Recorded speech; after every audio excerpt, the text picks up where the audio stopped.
The United States is a nation of immigrants, except for the Native Americans. All of us are immigrants. I had ancestors come over on the Mayflower. I had ancestors come over from England the long way around uh, the tip of Africa up to Australia, where they say it stayed for several generations. Then they took off and went to Hawaii, where we stayed for several generations, and then finally to California.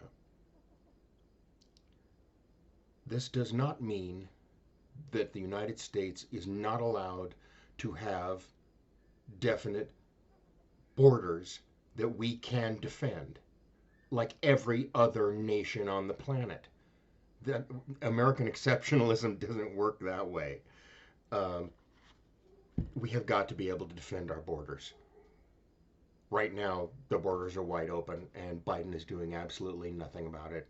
There are 14 million illegal immigrants in the United States right now, and I hope that the DACA kids are able to become naturalized and get their citizenship, because it's not a child's fault when they're brought over the border by an adult. You know, the sins of the father being visited on the children here.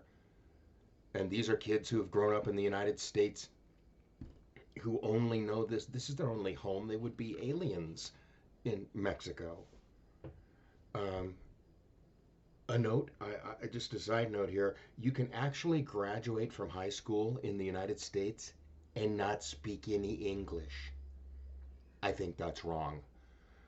People who come through the proper channels into the United States who might immigrate here. Last year, it was 809,000 and more than that, who learned our Constitution, learned our laws, learned our culture, should learn English. I don't know if that's required.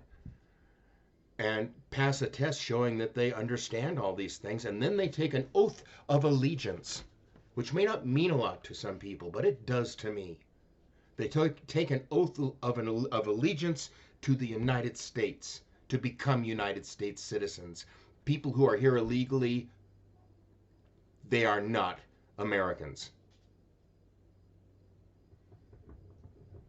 We have got to close up the borders. And if the Democrats won't do it, then we'll have to find another way of doing it.